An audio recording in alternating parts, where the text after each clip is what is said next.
Donc, merci beaucoup pour nous rejoindre.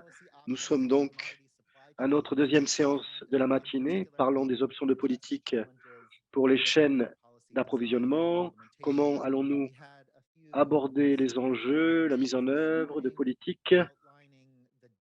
Nous avons déjà eu certaines présentations aujourd'hui qui nous ont parlé des similarités et des différences entre l'Union européenne, les États-Unis, le Royaume-Uni, en termes de légalité, diligence et d'importation de zéro déforestation. Donc, nous allons maintenant avoir quelques réponses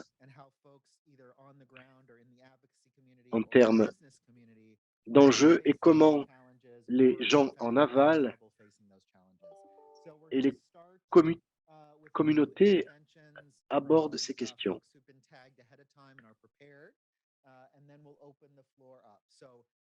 Donc, nous attendons les présentateurs et ensuite, nous allons passer aux questions. Donc, en entendant les premières réponses, pensez aux discussions que vous souhaitez avoir lors de cette prochaine heure. Ce matin, nous avons dit que nous avons une fenêtre d'opportunité pour garantir une certaine cohérence et un impact de ces politiques. Et nous avons donc besoin d'avoir des discussions productives à ce sujet. Où devons-nous focaliser nos énergies? Et Obed, pour l'instant, qui va nous parler de son intervention. Il est cofondateur de l'EcoCare au Ghana, impliqué dans des processus de FLLGT depuis 2010. Il représente la société civile dans la mise en œuvre technique du VPA au Ghana. Donc, en pensant au contexte américain et de l'Union européenne, formant des partenariats avec les pays producteurs à travers des processus productifs. Donc, je vous passe la parole. C'est à vous, Obed. Merci pour me donner cette chance de parler durant cette semaine de la légalité forestière. J'espère que vous parvenez à m'entendre parfaitement. J'ai quelques points à soulever et ensuite je serai à votre entière disposition pour répondre à vos questions. Pour nous, en tant qu'acteurs de la société civile, comme nos partenaires peuvent former des partenariats avec les gouvernements pour la formulation de politiques qui vont permettre au cacao, au café et à d'autres produits d'être produits de manière durable. Donc, toutes ces politiques sont les bienvenues. Les enjeux, cependant, sont que ces politiques sont formulées du haut vers le bas. Par exemple, l'Union européenne discute de nombreuses propositions. J'espère qu'elles seront finalisées au mois de décembre. Les producteurs comme le Ghana, l'Équateur et d'autres pays sentent qu'ils ne participent pas du processus. C'est peut-être vrai ou faux, mais de notre point de vue, quand les pays producteurs sentent qu'ils ne font pas partie du processus, qu'ils ne sont pas entendus dans ce processus, qu'est-ce que cela veut dire? Cela veut dire que dans le processus de formulation, ils n'ont pas été engagés. Donc, au mois de juillet, 14 ambassadeurs ont signé une lettre détaillant certaines des questions pour lesquelles ils n'avaient pas été consultés. Cela veut dire que, avec d'autres politiques du côté de la demande, cela veut dire qu'il y a un type de résistance des pays producteurs où il y aura de la résistance quand ces réglementations entreront en vigueur. Il n'y aura pas une pleine collaboration des pays producteurs. Le fait est que les pays producteurs dépendent de ces produits. La plupart de nos économies reposent sur la production de ces produits. Donc, toute réglementation va affecter les subsistances, l'économie du pays producteur. Donc, il nous faut un processus large en termes de consultation pour que ces politiques deviennent effectives. J'ai un bon exemple avec le FLGT. Il y a eu beaucoup de collaboration, d'engagement et de partenariat pour la formulation et la mise en œuvre de VPA. Des pays comme le Ghana, le Libéria et d'autres ont senti réellement qu'ils appartenaient au processus. Ils en faisaient partie. Nous pouvons donc défendre ce processus. Mais cela ne s'applique pas aux nouvelles réglementations qui sont développées. Par exemple, proposition pour les partenariats forestiers du côté européen. Nous ne connaissions même pas le contenu de ce partenariat. Donc, quels seront les éléments de discussion pour que les politiques soient effectives depuis leur conception? Donc, tous les pays doivent être impliqués. Nous savons que les politiques sont tournées vers le marché du Royaume-Uni, de l'Union européenne, des États-Unis. Nous ne pouvons pas oublier que ces produits partent de pays producteurs et qui ne sont peut-être pas prêts pour répondre à toutes les exigences implantées par cette réglementation. Donc, en travaillant en collaboration avec le gouvernement des pays producteurs, s'il vous plaît, regardez les producteurs pour que nous puissions les défendre, pour que nous puissions défendre la mise en œuvre de ces mesures. Donc, il nous manque principalement dans la réglementation de l'Union européenne et des États-Unis et du Royaume-Uni. Au Royaume-Uni, bon, ils ont un processus de consultation assez large. Et leur équipe est venue au Ghana récemment. Il y a eu un processus de consultation, mais pour l'Union européenne et les mesures qui sont implantées du côté de la demande, il y a un manque de consultation. Donc, pourriez-vous conclure, s'il vous plaît? Bon, le point final serait que nous ne pouvons pas oublier le fait que les petits producteurs, principalement dans le cas du Ghana, sont ceux qui seront le plus affectés par la mise en œuvre de ces politiques. Donc, il faut sauvegarder cela et établir des politiques et avoir ces producteurs à l'esprit pour ne pas affecter leur vie et leurs moyens de subsistance. Merci.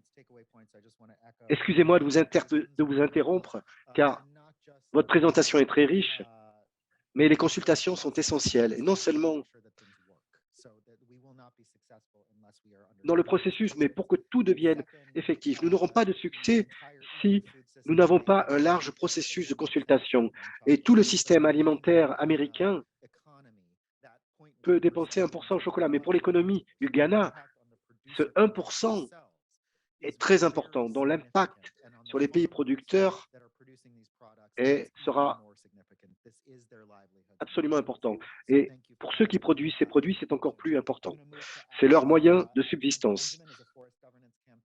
Je vais passer la parole à Alexander Benjamin, un activiste en gouvernance forestière qui travaille sur les forêts et les peuples de la forêt. Au cours de la dernière décennie, il s'est impliqué avec de petits producteurs, des ONG et des gouvernements pour réaliser des campagnes de recherche aux États-Unis, en Europe et en Inde. Dans sa fonction actuelle, il travaille pour les peuples de la forêt et l'Europe et renforcer la gouvernance forestière en Afrique et dans d'autres pays. Bonjour,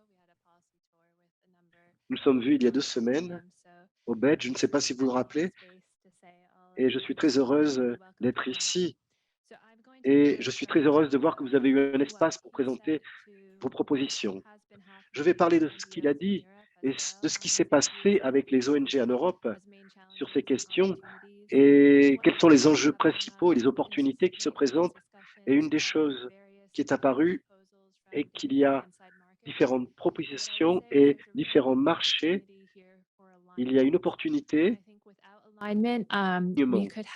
Sans alignement, nous aurons des impacts négatifs en termes de réglementation. L'une des choses que l'Union européenne réalise, c'est analyser quels sont les produits qui seront envoyés vers l'Union européenne.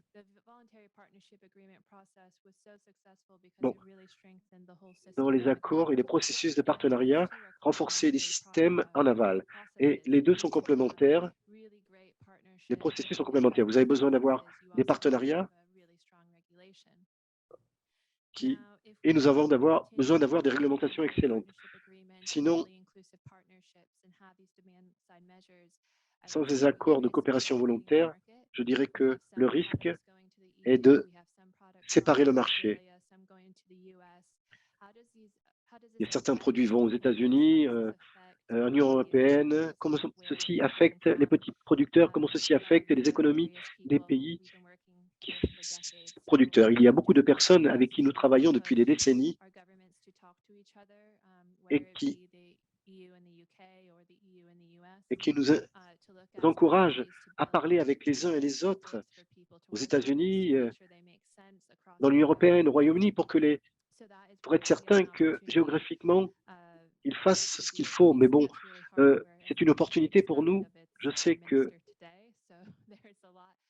comme le Royaume-Uni vient de faire tomber son Premier ministre, il y a beaucoup de choses qui se passent. La Première ministre, pardon, qui a démissionné, il y a beaucoup de choses qui se passent. Et tout ce que Obed a mentionné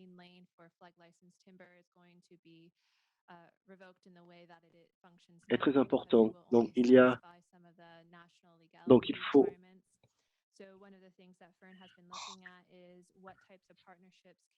tout ceci inclut des critères de légalité. Nous analysons quel est le type de partenariat et qui pourrait inclure les producteurs de bois. Nous faisons face à un manque de... Il y a un effet sur la confiance. Nous avons travaillé avec eux depuis de nombreuses années et nous changeons notre manière de travailler avec eux. Quel type d'encouragement y a-t-il et quel type de confiance allons-nous établir? Une des choses sur laquelle nous pensons, a été le risque des produits. Créer des moyens de subsistance pour les petits producteurs et faciliter le dialogue avec les marchés producteurs. Nous créons un rapport actuellement avec nos partenaires, y compris les coquers, pour avoir une remontée d'informations sur les options, sur les meilleures options. Dans ces discussions que nous avons eues, nous avons parlé des définitions. Après les différentes présentations,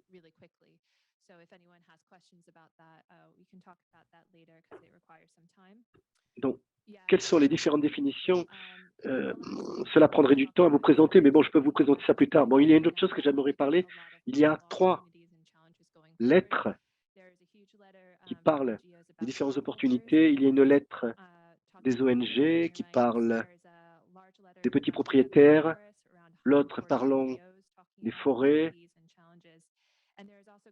de 140 ONG parlant d'opportunités et de défis. Il y a également une affirmation des partenaires de VPA qui parle des défis et des opportunités pour le front dans l'avenir. Je vous encourage à les lire et à les analyser. Merci. Merci pour votre intervention.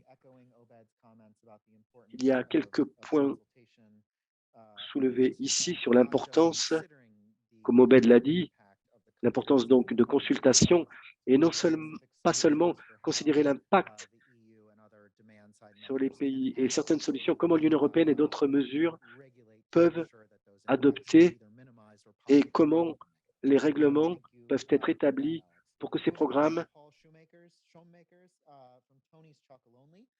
minimisent les impacts sur les petits producteurs. Bon, merci beaucoup. Nous allons parler à Paul Shoemaker, Chocolonely, qui va révolutionner l'industrie du chocolat. C'est un chocolat délicieux. Si vous ne le connaissez pas, c'est mon préféré. 70% de cacao. Et ils veulent transformer les mentalités. Quel est l'impact? Comment l'impact? Bon, Paul est le premier à faire des changements en matière d'impact, de stratégie d'impact, en dirigeant une équipe d'impact. Il travaille avec des ONG et des gouvernements pour accélérer les changements sur le marché. Ces changements essaient de promouvoir le changement des relations et des chaînes d'approvisionnement. Il a travaillé également avec son équipe pour mesurer les impacts, non seulement en améliorant les données et en améliorant les choses. Bon, merci pour être ici. Je vous remercie de me donner la chance de partager cette présentation avec vous. J'aimerais vous dire que l'industrie du chocolat en elle-même est un bon exemple de comment les engagements individuels ne sont pas suffisants. Nous avons obtenu peu de résultats depuis des décennies de règlements. C'est le moment que les gouvernements prennent leurs responsabilités et n'obligent pas les autres à prendre leurs responsabilités à leur place. Donc, nous sommes une entreprise d'impact qui faisons du chocolat.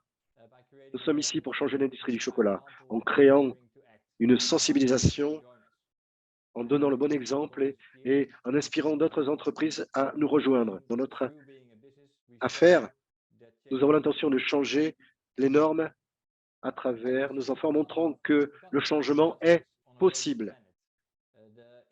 Je dirais qu'on ne peut pas avoir une injustice sociale dans un monde où il y a des difficultés économiques partout. Donc, il faut augmenter la lutte pour les droits humains et la lutte contre la déforestation.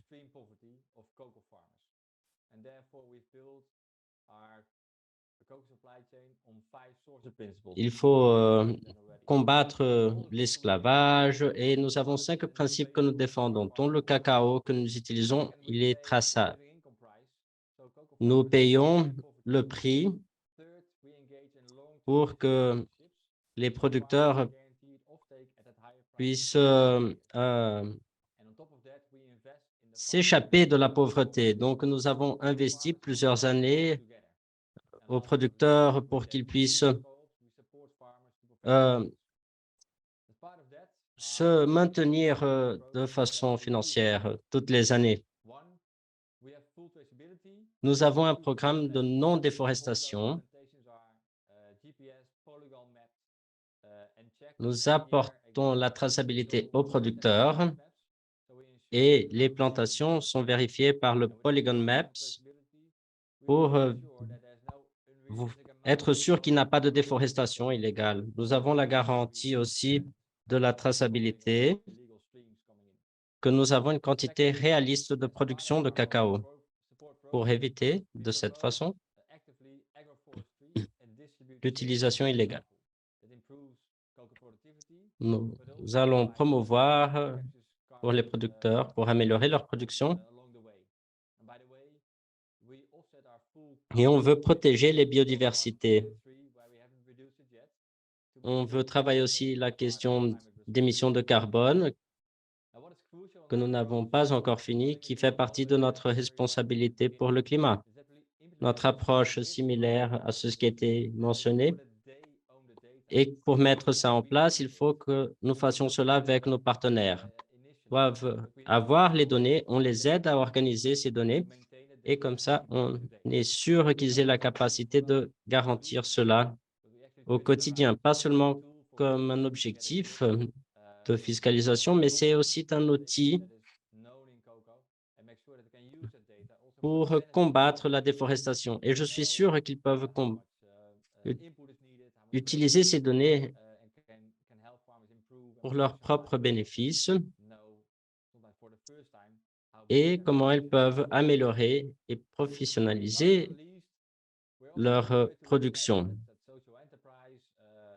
Finalement, on parle de ça en tant qu'entreprise sociale. Nous grandissons en tant qu'entreprise de chocolat. On vend en plus de 50 pays, à New York, Londres, et cela aussi est réplicable. En 3 ans, nous avons lancé la plateforme Tony's Open Chain Platform, qu'on invite les entreprises à participer pour que nous ayons un impact collectif plus grand. Merci, je remercie la présentation. J'ai bien aimé ce que vous avez dit, que ce n'est pas un niche. Donc là, le chemin de l'impact, il est important, mais il faut vraiment penser en échelle quand on veut faire un changement dans l'industrie. Merci, nous sommes ouverts. Maintenant, Eric, vous avez la parole, directeur du OFI en Europe.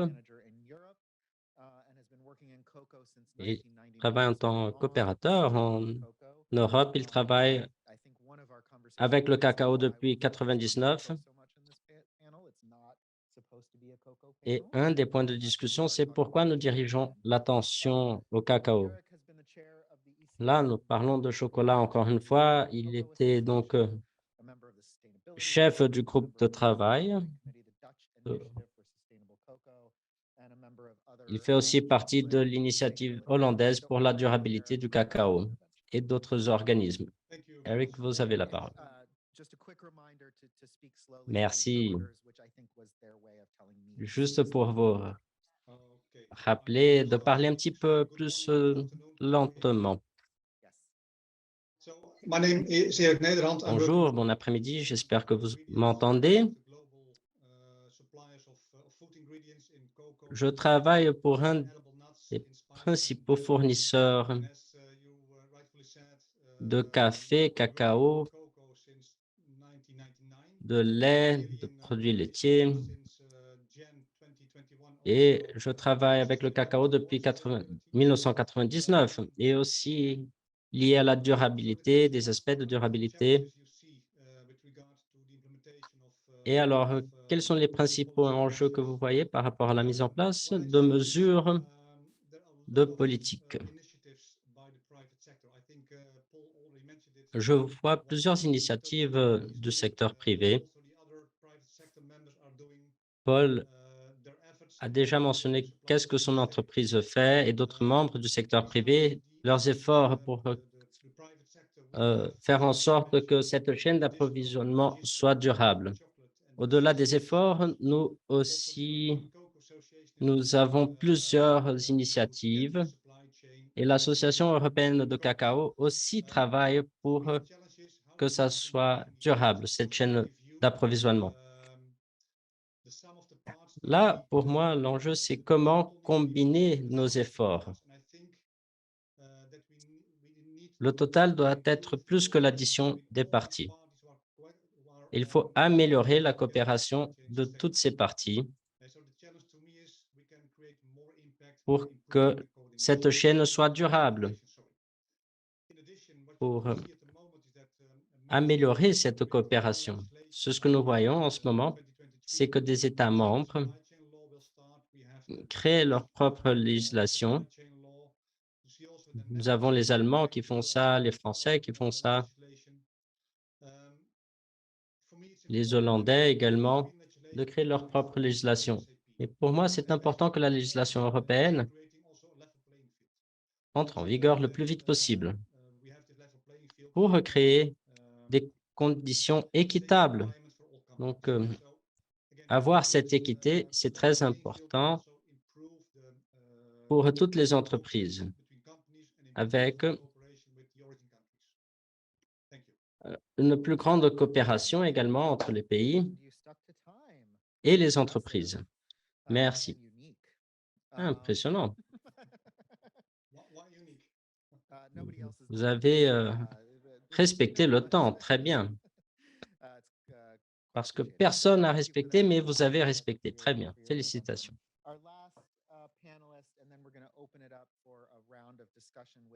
Notre dernier panel, Après un tour de discussion, donc maintenant nous avons Viviane Ribeiro, qui est chercheuse et qui est à la TRACE depuis 2019.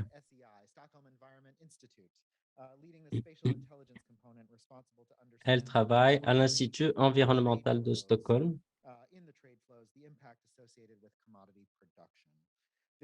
Et elle travaille avec l'intelligence spatiale pour comprendre et incorporer les flux spatiaux. Elle aussi elle est cofondatrice de l'application do pasto ao prato, donc du pâturage au plat. Elle a aussi travaillé avec l'utilisation durable de la terre. Elle est formée en biologie par l'Université de Goiás et un PhD en écologie par l'Université de Brasilia. Donc, elle a beaucoup d'expérience. J'espère que vous m'entendez bien. J'espère être dans mon temps aussi. Je vais faire mon mieux. Donc, je vais parler de la TRACE, mon organisation, des opportunités et des défis. Mais il faut contextualiser un peu ma présentation. J'ai une expérience ce matin que je voudrais partager. Je travaille à la TRACE et ce que nous faisons, que nous voulons, c'est proposer de façon standardisée de comment les commodities vont de l'endroit de production jusqu'au pays, de façon standardisée. Donc, nous essayons de représenter l'entreprise dans plusieurs contextes différents. Ça veut dire la combinaison entre pays et commodities. Nous avons soja au Brésil, soja en Argentine, soja au Paraguay, mais nous avons aussi la viande au Brésil. Nous avons aussi cacao au Brésil, mais en Indonésie. Nous travaillons avec des différentes commodities et des différents pays. Et là, nous avons des différents enjeux pour les représenter. Ça veut dire que les entreprises doivent comprendre comment apporter ce niveau de traçabilité dont nous avons besoin, dont nous avons besoin. Donc, nous avons besoin de plus d'applications comme cette application do Pasto ao Prato. Le consommateur peut aller au supermarché et utiliser l'application pour identifier quelle est la chaîne d'approvisionnement, quel est l'abattoir d'où est venue la viande, quels sont les impacts associés à ce produit, comme par exemple déforestation, questions de travail, questions sanitaires, etc. Donc là, c'est quelque chose d'immense pour nous au Brésil. On dirige l'attention au marché domestique, mais je travaille avec la nouvelle version qu'on va lancer. Et là, j'ai vu une viande brésilienne au marché de Stockholm. Donc, j'ai utilisé l'application et j'ai vu qu'en Suède, ici, quel est l'impact de cette viande que j'achète ici en Europe. J'ai pu voir tous les impacts associés aux produits. Donc, il existe cette possibilité avec des méthodes standardisées.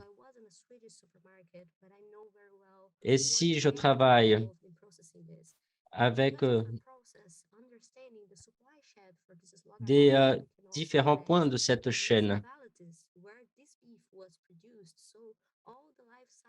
si je comprends mieux les origines, on peut identifier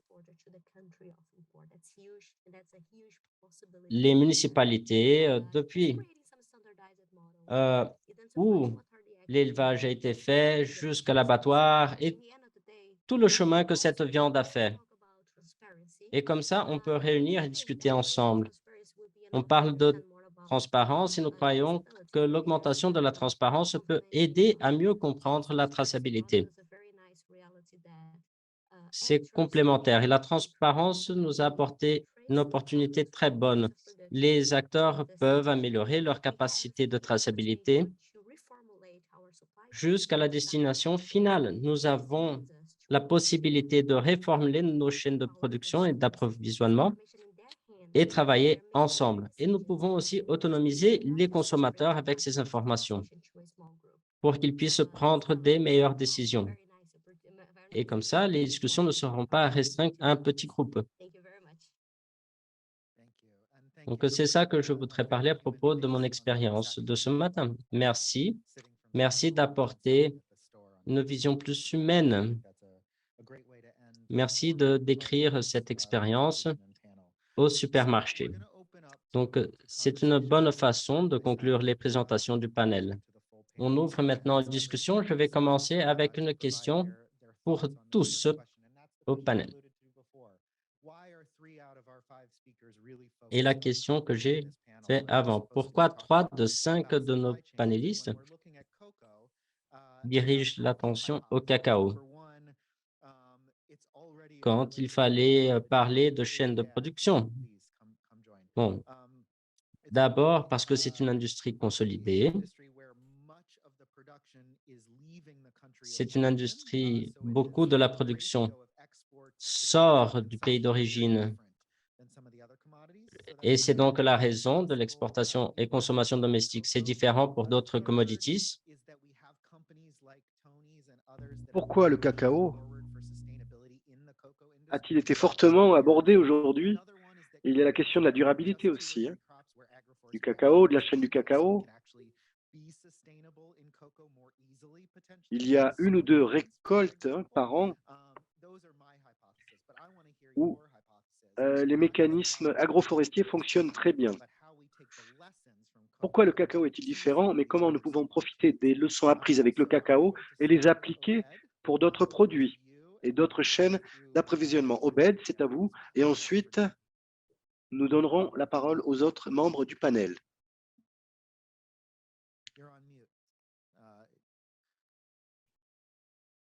Obed, votre micro, voilà. Pour moi, le point central est le cacao, parce que je vis au Ghana. Et le cacao au Ghana est notre exportation principale dans le monde entier, car je travaille avec des petits producteurs et leur subsistance dépend du cacao.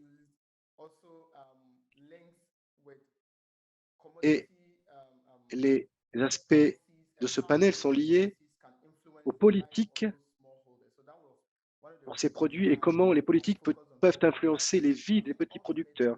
C'est pour ça que je me suis focalisé sur le cacao. Mais je pense qu'en fin de compte, le motif de toute cette discussion sur le cacao est lié à l'agroforesterie et à son grand potentiel.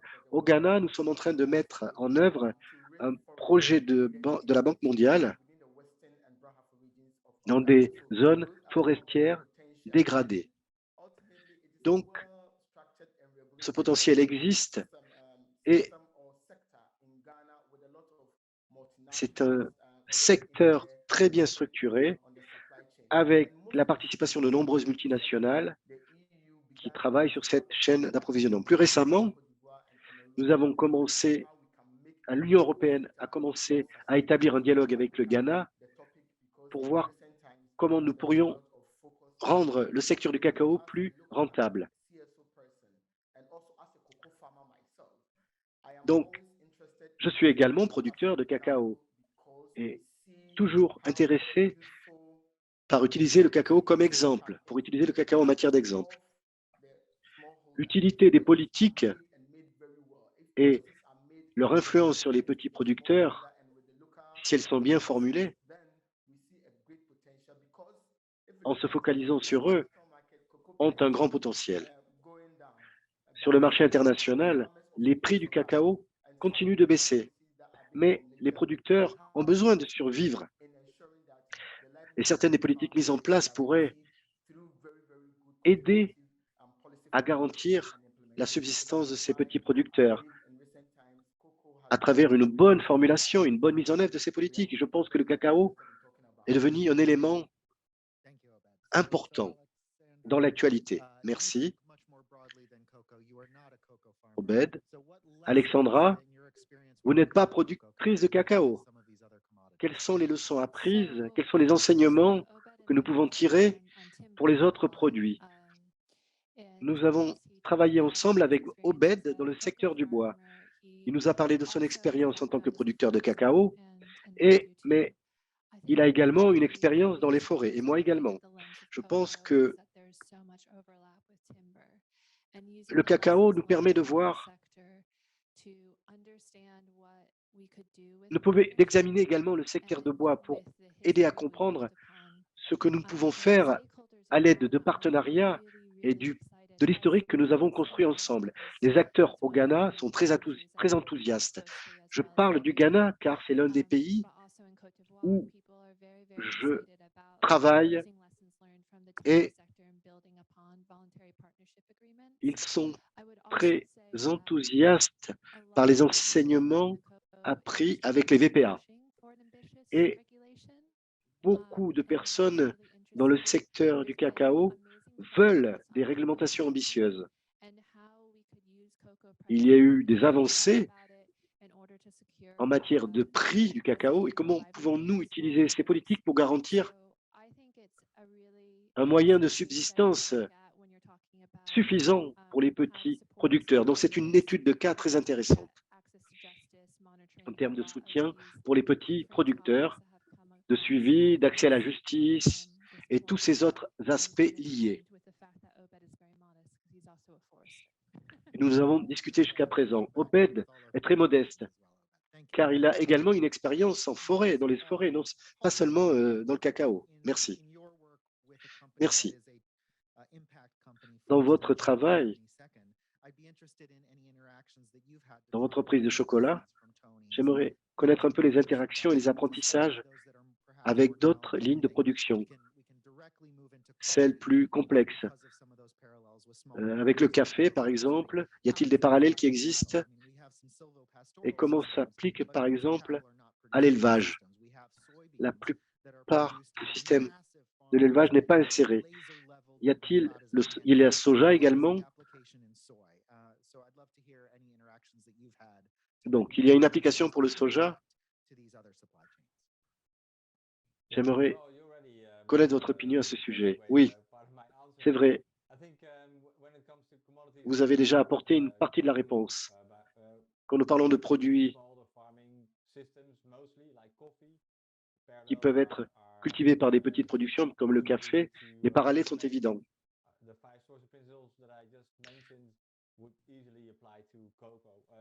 Et je vous ai parlé des 5 sources principales qui peuvent être appliquées au café. Le café est une production moins complexe peut-être. Ce qui est cueilli est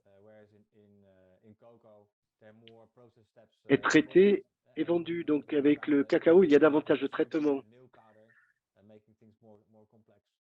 Vous pouvez ajouter du lait également, du lait en poudre, du sucre.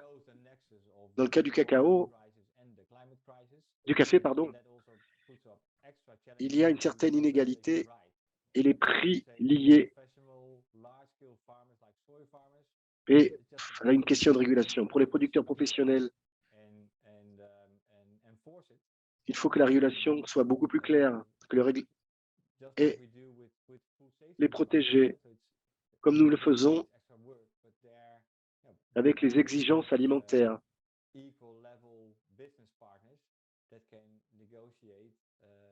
Il nous faut des partenariats, une égalité en termes de commerce, des traitements égaux et une législation comparable. Une chose qui pourrait être faite avec le chocolat et avec le café, c'est que les consommateurs comprennent que ce qui fait que le café devienne si important, ceci aide à une sensibilisation des consommateurs et faire en sorte que les entreprises comprennent qu'elles courent un risque et l'opinion publique doit être analysée et prise en compte. Et l'industrie du café et du chocolat est si riche, cela représente beaucoup d'argent.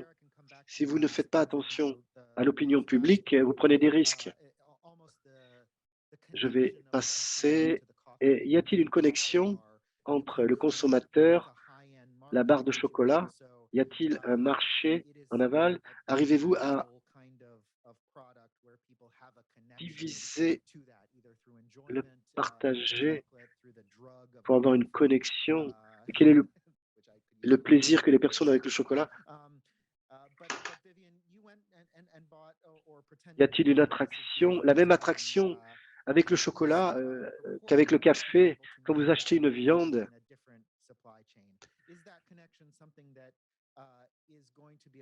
Arrivez-vous à connecter vous tout cela avec différentes chaînes d'approvisionnement?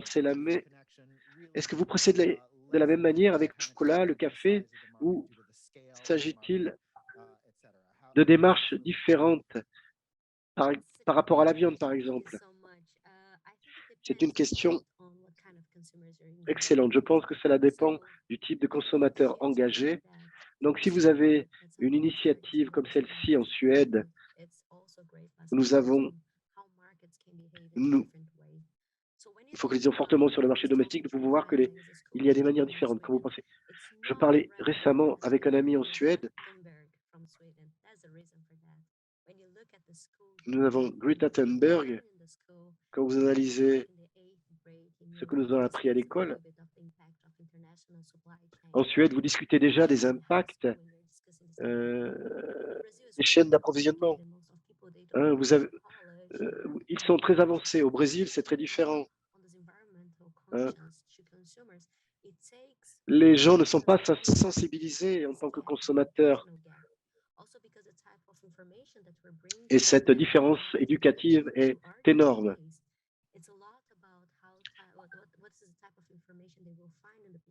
Donc, nous n'allons pas trouver les informations relatives à la viande. Au Brésil, nous avons un label qui fait cette connexion. C'est une connexion difficile à établir. C'est pour ça que nous travaillons pour encourager, sensibiliser les personnes, pour savoir, pour leur dire qu'il y a entre les abattoirs et les supermarchés, et quelle est la relation entre ces deux. Et le consommateur, à travers l'éducation, de communication, peut-être à travers les réseaux sociaux, s'intéresser davantage aux petits producteurs et à cette production.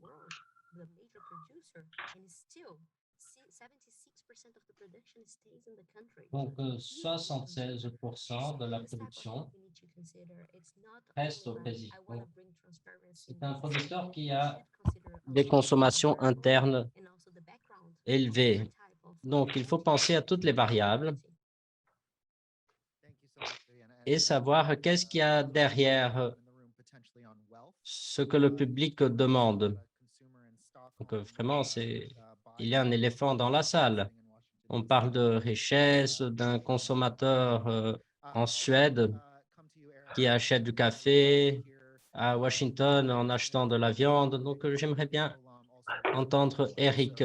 Eric, vous avez l'expérience du café et viande et cacao. Donc, je voudrais connaître un petit peu plus de comment on peut identifier les sources, le marché,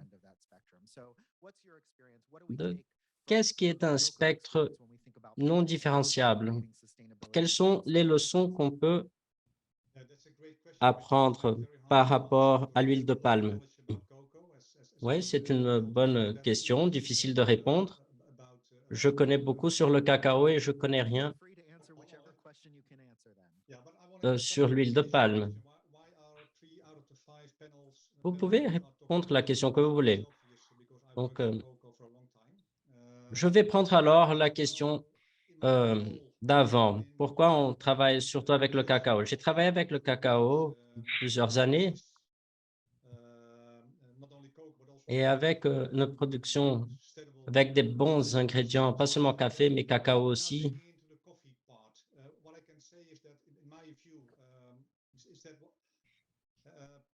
Là, je dirais que ce que Paul a dit, que la chaîne de production du café est plus simple que le cacao. Je dirais que c'est le contraire. Le cacao, la traçabilité, et dans notre cas, là, nous sommes 100% tracés, mais ce que je vois au café est beaucoup plus difficile. C'est beaucoup plus difficile de faire cette traçabilité parce que on ne connaît pas la propriété productrice de café. Nous ne connaissons pas d'où est-ce qu'on achète. Lundi, je vais me rappeler de parler avec notre représentant de l'association allemande de café et des expériences que nous avons, qu'est-ce que nous devons apprendre. Et je crois que c'est important de partager les expériences, essayer d'apprendre avec l'expérience de l'autre, essayer de faire en sorte que notre travail soit plus efficace. Je ne sais pas si j'ai répondu à votre question. Oui, oui. Partage d'informations avec les industries, c'est toujours très utile. Donc, en reprenant ce qui a été dit par des collègues, et la question a été faite en français. Je vais la traduire. Donc, je vais demander de traduire vers le portugais. C'est que nous avons des différents sujets pour le cacao et ça fait en sorte que c'est très intéressant. Je vais demander comment est-ce qu'on peut faire en sorte qu'il y a l'impact nécessaire. C'est très structuré. Je crois qu'un point important, c'est que c'est un dialogue ouvert. Il faut toujours apporter les commentaires. Et le dialogue, il est nécessaire pour le succès toujours. Donc, on dépend des relations existantes pour le dialogue avancé. Nous avons des exemples de ce qui se passe avec les producteurs pour le cacao. Il y a l'industrie du bois. Donc, cette expérience du VPA est relevante. Le prix est important.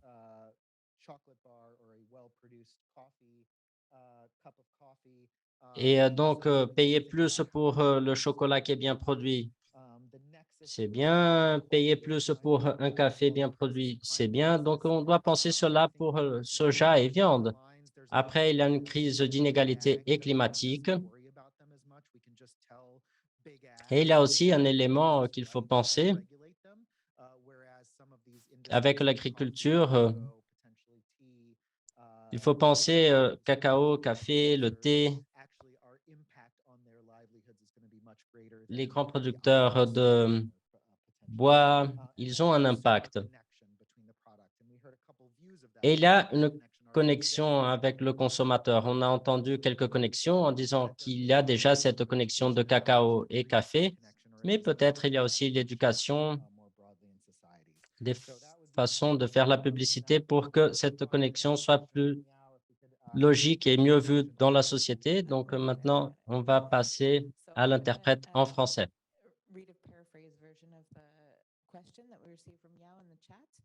Donc, je vais parler à propos de la question reçue par Yao sur qu'est-ce qui va se passer avec les pays producteurs, exportateurs, quand ils ne sont pas prêts à respecter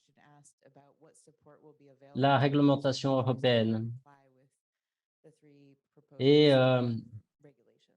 aussi,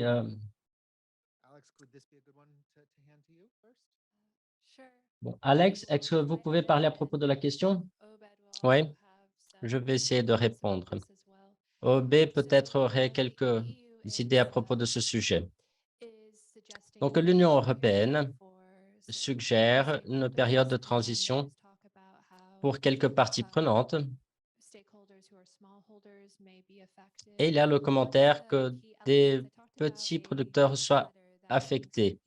Un des éléments que j'ai parlé à propos dans une carte qui circule dans la société civile sur les petits producteurs et plus spécifiquement, une chose qu'il parle beaucoup, c'est qu'il devrait avoir une évaluation d'impact de qu'est-ce qui va se passer avec eux à cause de cette réglementation. Et il y a une grande résistance sur ce sujet.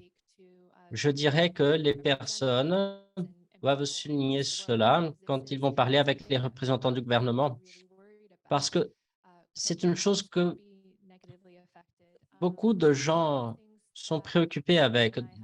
Les producteurs de cacao peuvent être affectés de façon négative. Une autre chose que nous avons parlé aussi, c'est qu'au Ghana, que quand on a la propriété et un producteur de cacao, là, on peut dire qu'on a à peu près 10 hectares.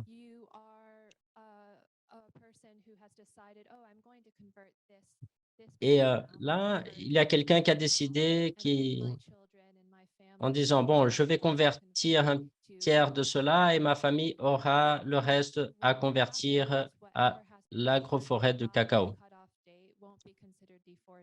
Mais tout ce qui a été converti jusqu'à la date X ne va pas être considéré comme déforestation et vous pouvez utiliser le cacao. Mais le reste ne sera pas converti.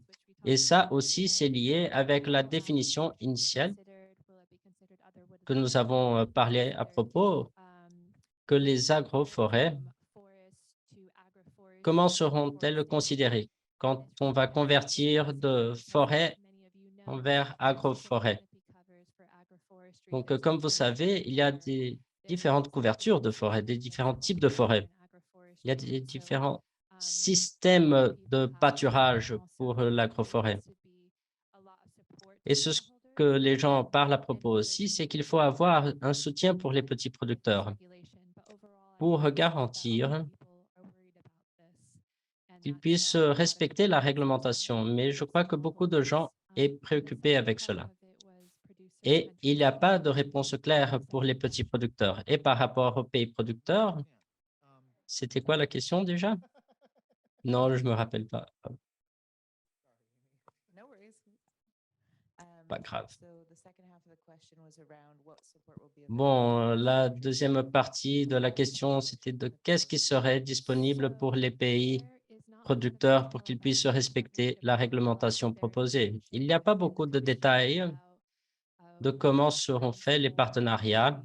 Il y a une certaine tension dans la Commission par rapport au financement au pays. Comment ça va être fait, ce financement? Il y a des partenariats forestiers qui ont été signés avec quelques pays.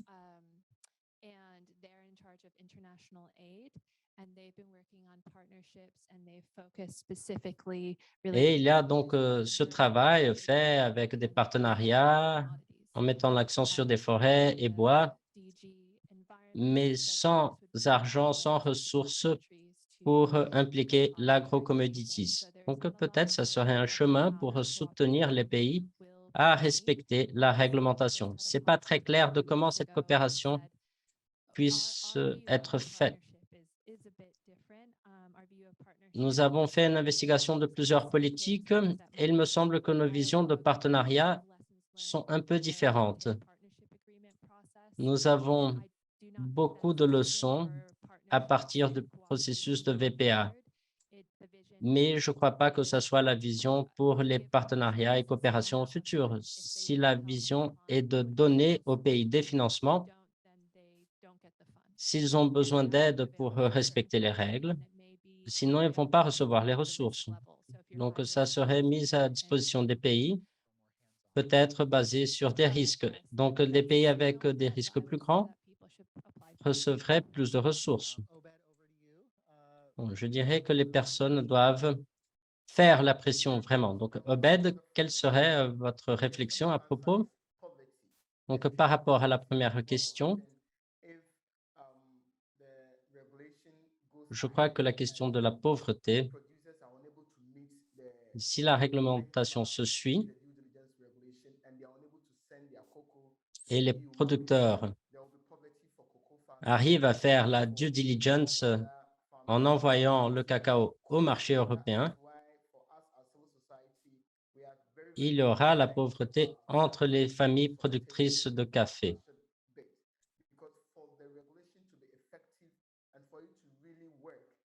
Donc, on est très préoccupé avec le processus de consultation, mais il faut avoir un processus parallèle dans le pays pour que la réglementation dans l'Union européenne puisse suivre Mais il faut avoir un processus en parallèle pour mettre les producteurs et les pays en position de respecter la réglementation. Alex a dit qu'il a l'expérience avec la forêt et qu'en ce moment, il travaille avec le cacao. Mais ce que je vois pour le cacao, c'est que les acteurs en Ghana ne sont pas prêts à respecter les réglementations de l'Union européenne. Nous ne sommes pas prêts. Il y aura plusieurs défis pour que les producteurs puissent respecter la réglementation et ça va nous apporter à la pauvreté. Nous disons ça à l'Union européenne. J'étais avec Alex il y a 2 semaines. On était avec des gens qui font les politiques et si les choses sont comme ça, sans soutien pour les pays producteurs, pour qu'ils puissent établir des structures internes pour répondre à cette réglementation, il y aura cet effet collatéral de la politique qui est l'augmentation de la pauvreté entre les petits producteurs dans les pays producteurs. Donc, ce qui est nécessaire et ce que l'Union européenne doit faire pour soutenir les petits producteurs. Nous avons le processus FLEGT, le FLEGT, et cette réglementation FLEGT est venue pour aider les pays producteurs avec leur propre système par rapport au bois, quels critères doivent être respectés avant de dire que le bois il est légal. C'est un processus interne. Mais ce qui est fait en ce moment, c'est fait au niveau de l'Union européenne, sans la contribution des pays producteurs. Et donc, c'est un problème potentiel. J'étais à Berlin récemment et le directeur d'une organisation,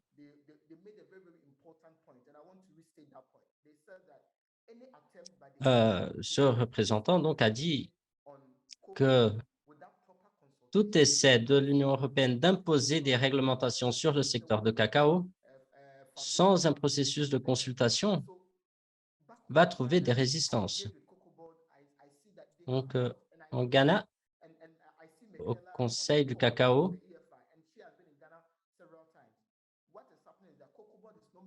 je vois des difficultés. Une collègue qui était à Ghana plusieurs fois a dit la même chose, qu'il y a ce problème dans les pays producteurs. Ils attendent que l'Union européenne puisse finaliser sa réglementation. Voilà, nous allons voir. Je pense que l'Union européenne dit, bon, on va voir ce qui va se passer. Et il faut qu'elle engage les pays producteurs, fournir un soutien financier, logistique, pour qu'ils puissent suivre la réglementation. Non, les pays producteurs ne seront jamais prêts pour répondre à cette réglementation et entraînant une augmentation de la pauvreté dans les pays producteurs. Donc, le lien entre la consultation, les actions en aval pour préparer les pays et les résultats sur les producteurs,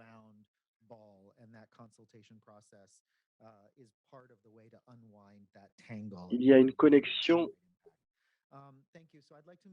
et c'est le processus de consultation qui va aider à améliorer les choses. Bon.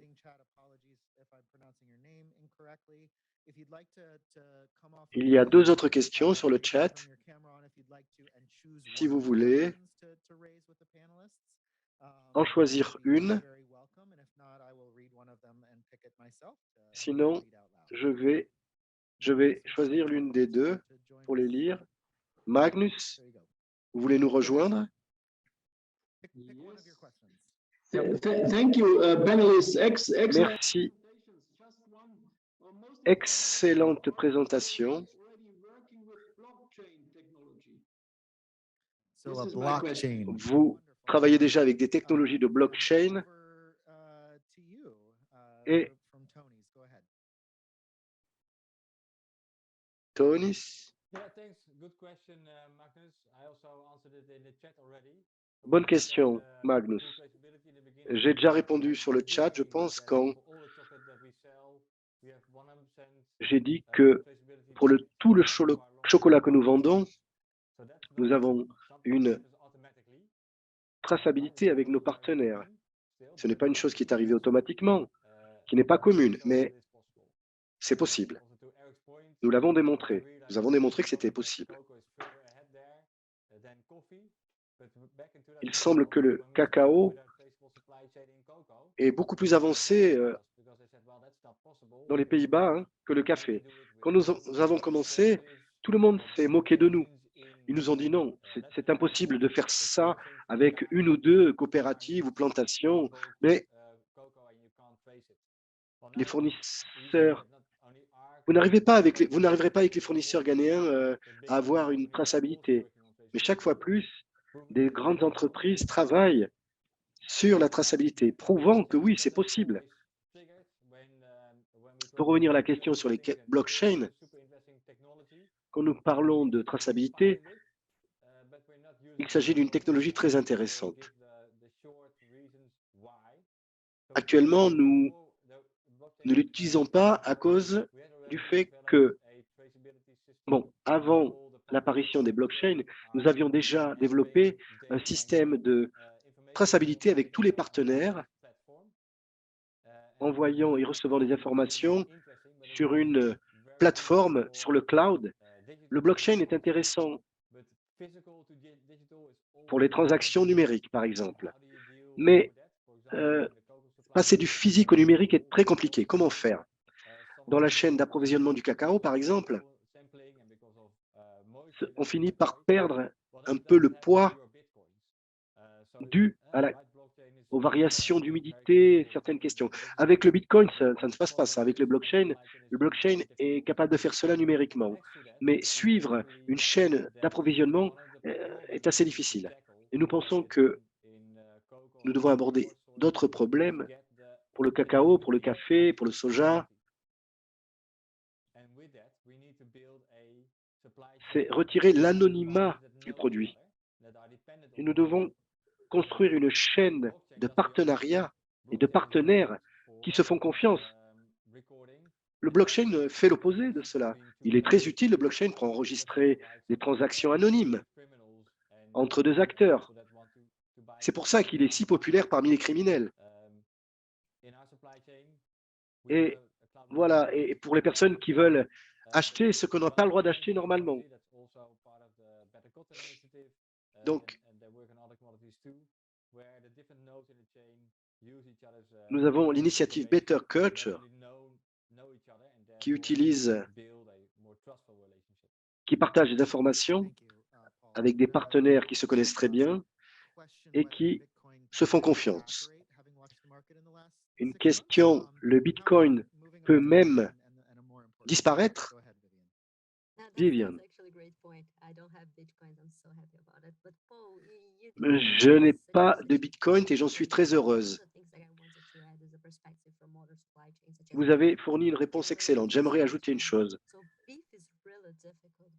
En parlant de viande bovine, la viande bovine est difficile car il y a des animaux. Le cycle de vie des animaux est différent. Au Brésil, vous avez du bétail dans une commune, dans un État. Ensuite, ils sont déplacés dans d'autres États, transportés à d'autres endroits, dans d'autres États, ensuite à l'abattoir. Donc, vous n'arrivez pas à connecter ce qui est physique et numérique, car il est si facile de perdre des informations avec tous ces déplacements durant ce processus. Donc, ceci est clair dans la chaîne d'approvisionnement du soja. L'échange de documents est très rapide dans le soja. Et ceci se fait pour la résilience de la chaîne d'approvisionnement. Donc, vous pouvez, avec un contrat prouvé, vous pouvez obtenir des crédits auprès des banques, mais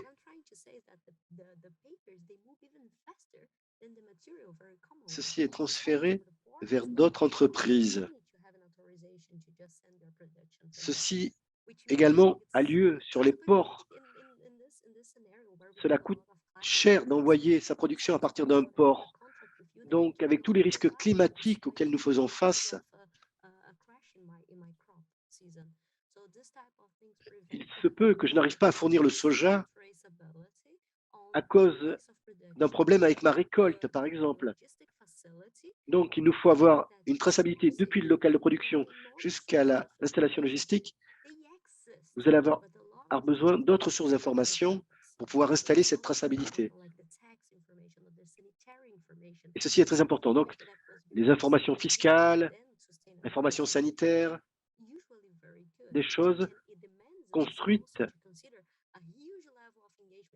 Et ceci requiert un niveau d'engagement immense avec le secteur public et les gouvernements. Donc, je mélange un peu les choses ici dans ma réponse avec le blockchain, mais nous devons tenir compte des autres acteurs et du gouvernement quand nous parlons du monde privé.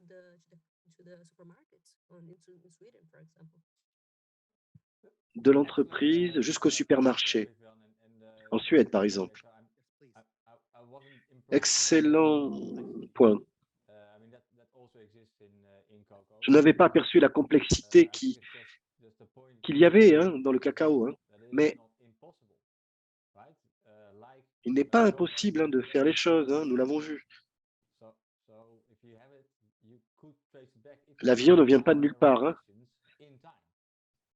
Si vous posez les bonnes questions, vous pouvez avoir une réponse. À partir du moment que vous sélectionnez un objet au supermarché, vous pouvez... Bon, ce n'est pas le caissier qui va vous donner la réponse, mais le fournisseur va vous fournir une réponse sur la provenance de ce produit. Le fermier et le producteur peuvent parler de l'origine de la viande. Je peux ajouter une chose, en fin de compte, en termes de durabilité et de réduction de déboisement et de déforestation, nous ne savons pas exactement où se trouve la ferme où la viande a été produite. Nous ne le savons pas au supermarché. Mais nous devons être certains que ceci porte atteinte à la déforestation. Bon, il faut se demander combien d'informations sont nécessaires pour réduire la déforestation. Par exemple, au Brésil, pour le soja,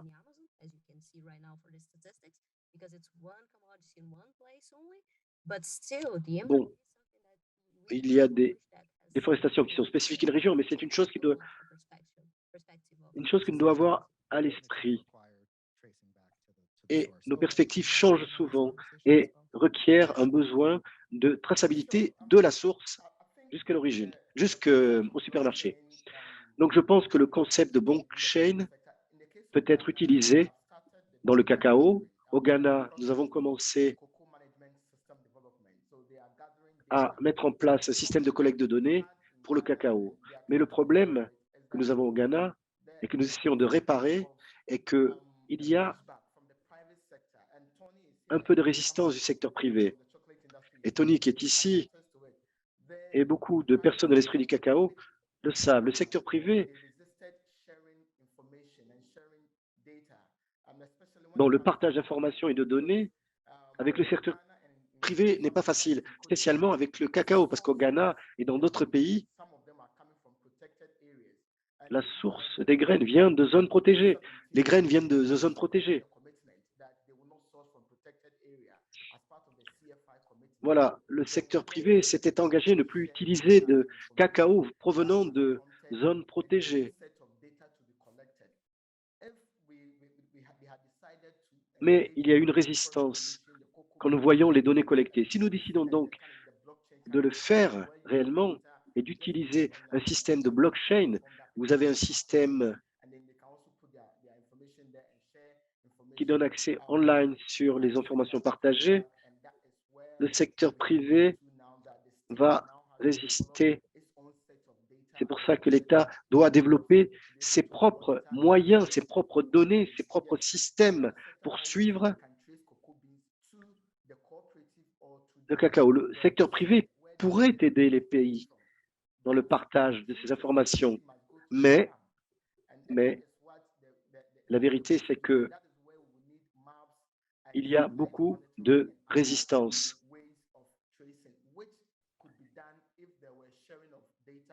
Et voilà, il n'y a malheureusement pas de partage d'informations entre le secteur privé et le gouvernement. Et ils ont refusé de le faire. Dans le cas du Ghana, je ne sais pas pour les autres pays, mais le secteur privé ne coopère pas. Ce que nous pourrions faire, c'est que, avec les collègues, ce que les collègues l'ont déjà dit, c'est réintroduire ce concept de blockchain mené par le secteur privé, par exemple, dirigé par le secteur privé. Ils peuvent ainsi développer une banque de données et nous pourrions donc bénéficier de ces données au profit des cultures de cacao. Et nous pourrions voir ainsi où les producteurs de cacao travaillent. Ceci ferait partie de CFI et en thèse ferait partie d'un système coopératif.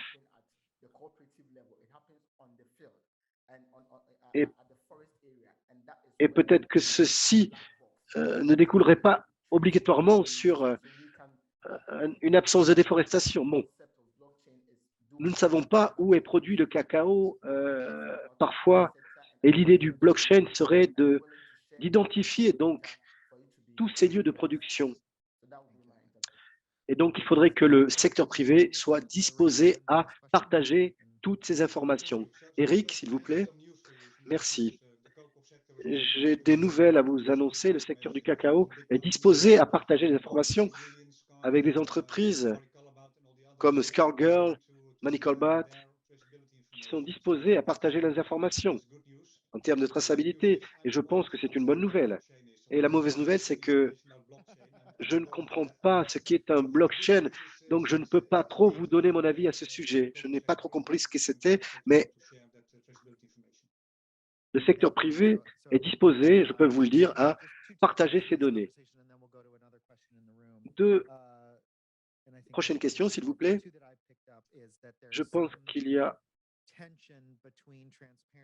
a-t-il des tensions entre la transparence et le partage et les espaces de compétition et les engagements existants?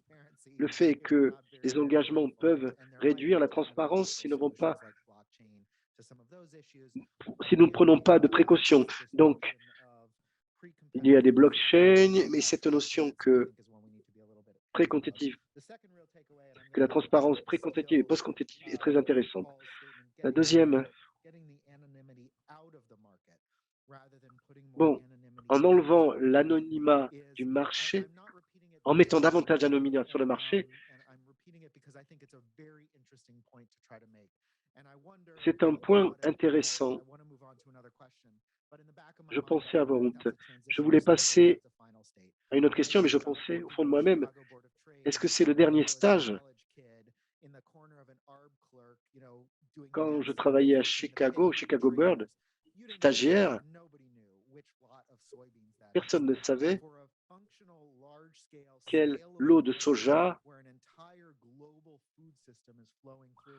Donc, avoir un système mondial, global, sans anonymat est une solution où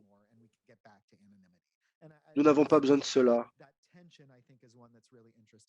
Donc, cette tension entre anonymat et manque d'anonymat est très intéressante. Je m'appelle Tobias. Je travaille pour le Global Traceability Solution. Viviane, une question pour vous. Je pense que vous pourrez peut-être, avec la viande bovine, répondre. Vous avez des défis à relever, non seulement en ce qui concerne le traitement. Vous parvenez à identifier donc une viande et identifier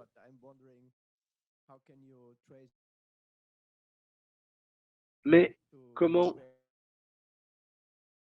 d'acheter, par exemple, comment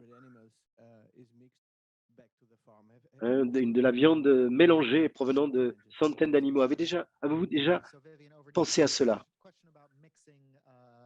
Une question sur la mélange sur la viande hachée au cours de la production, du traitement de la viande?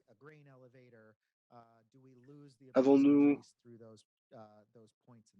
Bon, pour le soja, nous perdons la capacité de traçabilité. Pour le soja également, oui, c'est une bonne question. Nous avons deux moments qui devraient nous soucier et liés.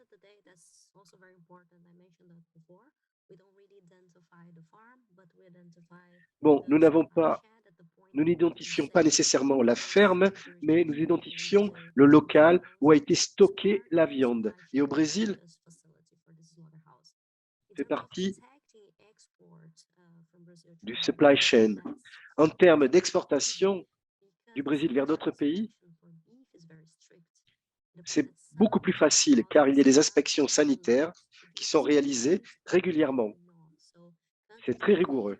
Donc, les pays qui ont différents modèles et qui limitent les possibilités d'importation peuvent être suivis. Les pays ont des exigences particulières en termes de réglementation. Pour transférer un animal du Brésil, il faut qu'il y ait un GTA, c'est-à-dire un document informant, indiquant l'endroit d'origine et le local de destination pour des questions sanitaires. Et ces informations peuvent être utilisées pour créer un réseau. Nous pouvons avoir une manière de créer ce réseau et d'avoir une traçabilité accrue dans ce sens-là. Bon, d'un endroit à l'autre, il est important pour l'inspection sanitaire. Nous pouvons utiliser ces informations sanitaires pour nous aider dans cette identification. Bon, la viande congelée réduit également la traçabilité, mais dans un pays où nous avons des déplacements d'un endroit à l'autre, nous avons le CNPJ, qui est l'information de l'entreprise, le numéro de SIRET, qui est mis sur la viande au moment d'empaqueter la viande. Donc, ceux qui vont traiter cette viande, vous allez pouvoir créer un lien avec donc ce numéro de SIRET qui nous permet d'identifier l'entreprise. Merci Viviane. Paul, nous allons maintenant discuter sur la dégradation et les questions inhérentes. Vous parlez un peu sur les points abordés par Viviane. Comme je l'ai déjà dit, la dégradation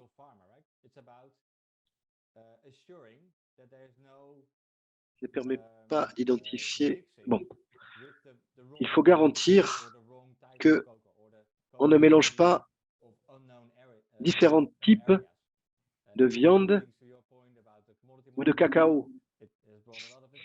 Ceci est lié à la question de qualité, au marché de produits, de commodities, à l'efficacité. Si tout le monde fait cela, nous avons besoin de penser à comment nous pouvons utiliser le multi-marketing pour que cela ne fonctionne pas comme un type de blanchiment de capitaux, par exemple.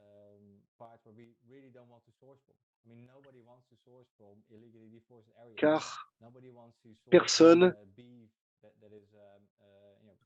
ne veut que ces produits proviennent de lieux déforestés, par exemple, ou de viande qui viennent d'abattoirs qui abattent de manière inhumaine. Donc, c'est une chose qu'il nous faut résoudre maintenant. Ceci fait partie des négociations et avec l'Union européenne.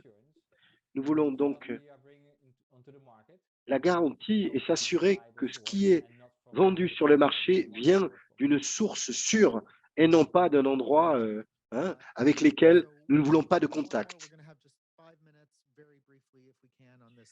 5 minutes de plus.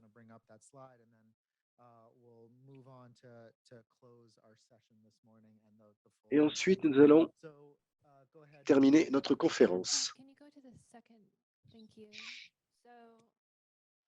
Merci. Je vais me lever.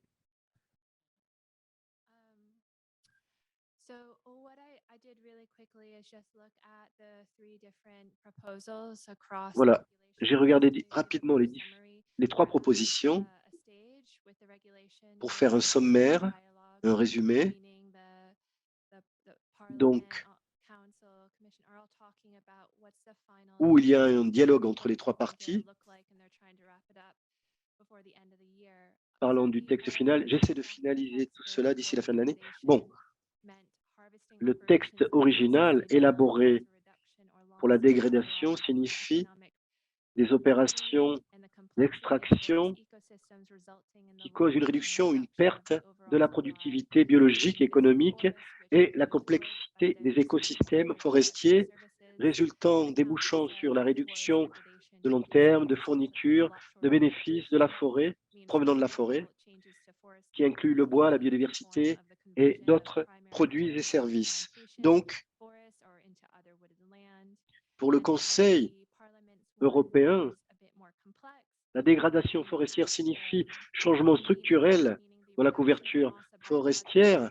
Pour le Parlement, cela signifie une réduction ou une perte de la productivité biologique, économique et complexité des forêts et des terres et des écosystèmes naturels qui affectent les espèces causées ou non par l'action humaine.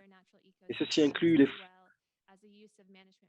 les forêts et d'autres écosystèmes naturels, comme l'utilisation de pratiques de gestion qui entraînent un impact substantiel sur l'utilisation substantielle et la capacité d'appuyer la biodiversité et d'intégrer des systèmes écosystémiques. Donc, dépendant de la définition que vous utilisez et également des solutions apportées pour suivre cela, nous avons vu hier différentes présentations sur l'utilisation de satellites pour vérifier la question de l'extraction sélective avec un taux de 50% de succès, avec une forte pression de la société civile également dans différents pays producteurs. Donc, allez-vous nous donner de l'argent pour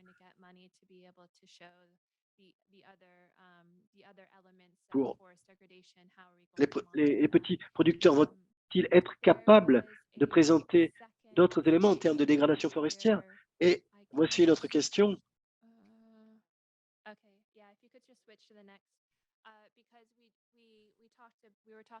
Donc, nous parlions de l'accès à la justice également, principalement en ce qui concerne les dénonciations. Les parlements, donc, la proposition du Parlement examine l'accès aux tribunaux ou à d'autres autorités. Et ceci éloigne la possibilité de poursuivre des entreprises directement. Et ceci également éloigne la possibilité d'accéder à des fonds de compensation. Donc, nous essayons d'inclure ceci, donc l'accès à la justice. Voilà, c'était les deux points que je voulais aborder.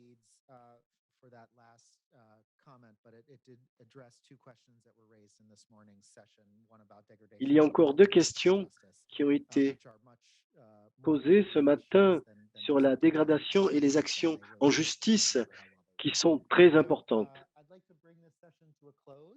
Et j'aimerais conclure cette séance et conclure notre conférence également. J'aimerais demander à Craig Hansen de venir nous parler. Vous pouvez rejoindre vos places si vous le souhaitez.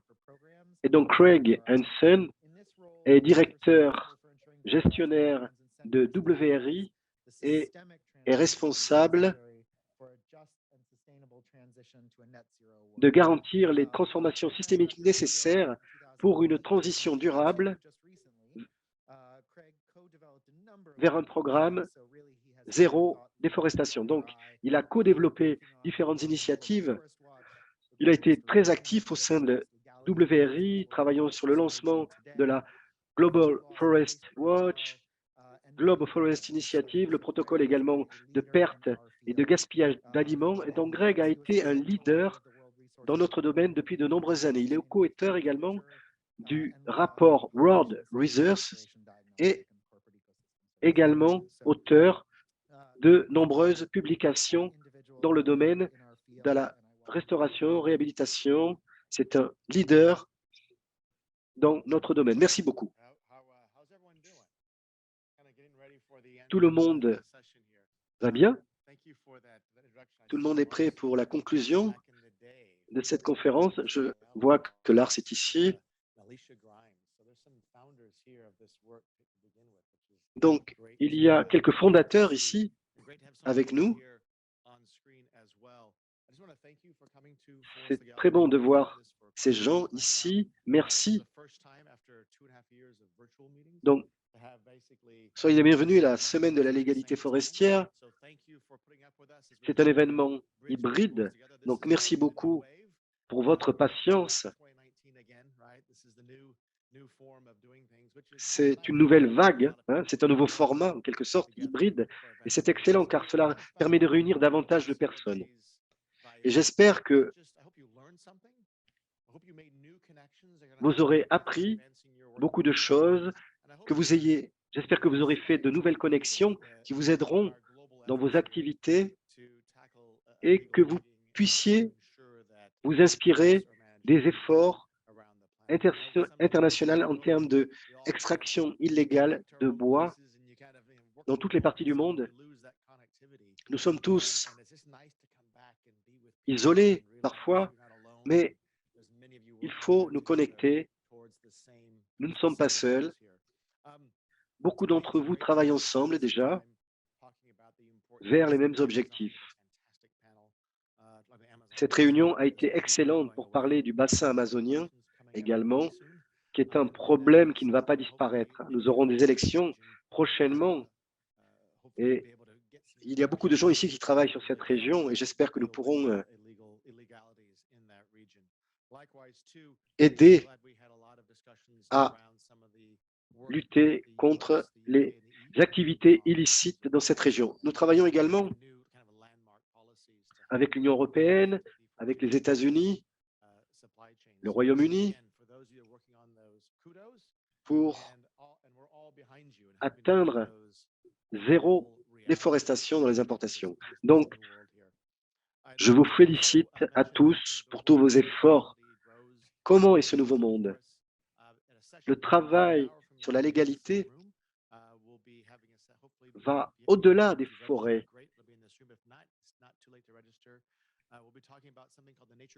Et il n'est pas trop tard pour faire les choses. Nous allons parler d'une chose appelée Nature Crime Allies, Alliance pour les crimes contre la nature, de lutte contre les crimes contre la nature, pour réellement combattre tous les types de crimes à l'encontre de la nature.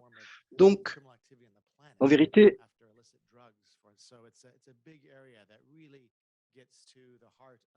c'est la deuxième manière plus disséminée de crime globalement. C'est le deuxième type de crime disséminé globalement. Et ceci concerne également la durabilité. J'espère que une chose qui vous aura aidé pour reprendre des forces également. Et je vous remercie. J'aimerais remercier aujourd'hui donc les donateurs, US Agency for International Development, tous nos sponsors et tous les programmes d'agences forestières américaines. Merci beaucoup pour votre soutien. J'aimerais également remercier l'équipe d'Emily Wilde. Je sais que vous avez travaillé énormément pour réaliser cet événement. Channel Hall également qui nous a aidés à monter cette organisation. Et souvent, nous pensons que nous arrivons dans l'événement, que tout le monde fonctionne, mais tout le monde trouve une place pour s'asseoir et tout le monde trouve à manger. Je pense que l'équipe de coordination qui permet cela doit être félicité. Il est très bon d'avoir toujours des facilitateurs professionnels qui soulagent la pression sur les participants. Merci beaucoup pour votre attention aux détails. Vous avez été parfait. Merci. Et j'aimerais également remercier l'équipe de la Semaine de la légalité forestière qui a travaillé sans relâche. Vous pouvez peut-être vous lever pour que nous puissions vous voir, pour que les personnes online puissent vous voir. Levez-vous. Donc, Jules, bravo, toutes nos félicitations. June, nous vous applaudissons. Vous êtes responsable de nous alimenter, donc nous devons vous applaudir. Et le plus important, j'aimerais remercier. Octobre est un mois toujours plein, mais vous avez choisi de participer en présentiel et ceci me dit que tout d'abord, vous êtes absolument engagé avec notre cause et deuxièmement, vous savez que cet endroit est viable.